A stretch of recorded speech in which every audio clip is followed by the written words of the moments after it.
8:15, time to check in on the latest buzz in the entertainment world. Mike from 105.1 The Buzz joins us live right now. Good morning, Mike. Good morning, fellas. Morning. All right, okay, we're talking about the Spider-Man movie, biggest movie out there right now, and I'm sure that these guys made some big money. So how much did each actor who played the superhero make? And I hope we're not spoiling it for anybody who hasn't seen the movie yet. All three guys are in it. It's actually pretty surprising who has made the most in the Spider-Man franchise. The new No Way Home Spider-Man starring Tom Holland literally just grossed over $1 billion worldwide, and he is not the highest paid Spider-Man of all time.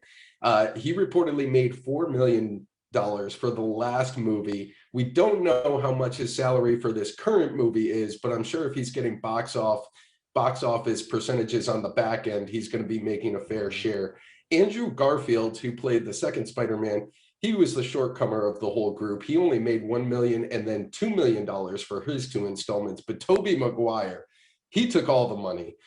He made $4 million in the first Spider-Man he was in, 17.5 in the second one, and then 15 in the third. Wow. I guess it's kind of funny how that works in the movie business, how like that first movie, a lot of people don't necessarily get paid a ton, but after that movie makes a name for itself, it's the second one that these actors and actresses always cash in. I would have thought it was Tom Holland. Yeah, well, Tom Holland's probably making the most now. Yeah. Maybe when it's all said and done. Yeah, but you know, adding them all up. It all depends on what that percentage number is on the box office, back end he's going to get. But I'm sure, I mean, this is Sony's biggest grossing movie of all time at this point. So he's probably going to get some fat bonuses. And if they do another Spider-Man installment, I'm sure he will be handsomely rewarded. Oh, yeah, no doubt about it. And he's a good Spider-Man, too. There's some questions about who is the best of the Spider-Man in terms of acting. I like Andrew Garfield, even though his movies didn't do as well as the other two, other two guys' movies did. I think in terms of acting, he made a good Spider-Man. I'm partial to Tobey Maguire, and I guess mainly because that was the first real big reboot of Spider-Man, so I was really invested in it for those three movies. I kind of fell off with Andrew Garfield, and I'm getting back into it here with Tom Holland, but I still lean towards Tobey Maguire. I'm on that same Spider-Man trajectory. We were talking about it. It was during the commercial break the whole time we talked about Spider-Man, knowing that we were going to talk about this.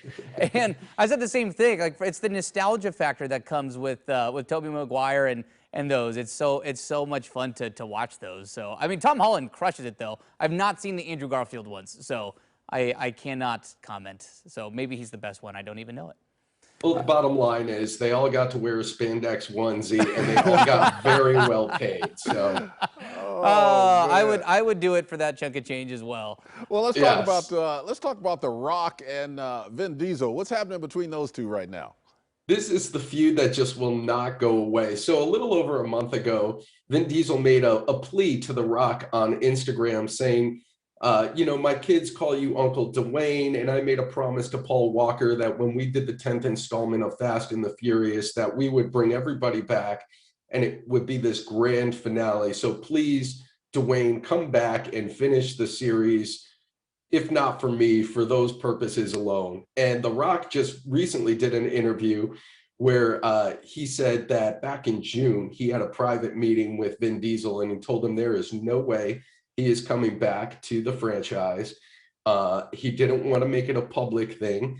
And now he's going public because he said that the fact that Vin Diesel brought his kids and Paul Walker's death into the conversation, he's manipulating the way he's viewed on social media. And Dwayne "The Rock" Johnson is not very happy about that. I don't blame him. I mean, I remember when we had you and Liz on to talk about Vin Diesel posting that about The Rock and trying to basically bait him into coming back for the franchise. And it just seemed really slimy at the time. It was the perception that at least I had from it, because it did feel like it was just trying to manipulate. It wasn't great. It did. There's no reason to bring the kids into this. There's certainly no reason to bring Paul Walker into this. We all know they have a public feud. Why not? WrestleMania is right around the corner. Hear me out, guys. While we're on the theme of talking about men in tights, get these guys in the ring, for a big feud. Wrestling could use it right now. I'm a huge wrestling fan and needs something. So bring back The Rock and throw Vin Diesel in the ring. We can have that out. Taking The Do Rock you all know day. how big that would be? That would be like the hugest thing ever It would be massive. if we saw that. Well, I mean, WWE is famously thrown celebrities in the main events of WrestleMania before. They've thrown Lawrence Taylor in there. They've thrown the former president Donald Trump in the ring for WrestleMania. So That's true. You never know. That is true. All right. I'm taking The Rock with a broken chair slam over Vin Diesel's back any day. I tell you what. Oh, man. All right, I Mike, like it. take care, man. We'll talk to you tomorrow. All right, take care, guys. Later. And you can listen to Liz and Mike every weekday morning on 105.1 The Buzz.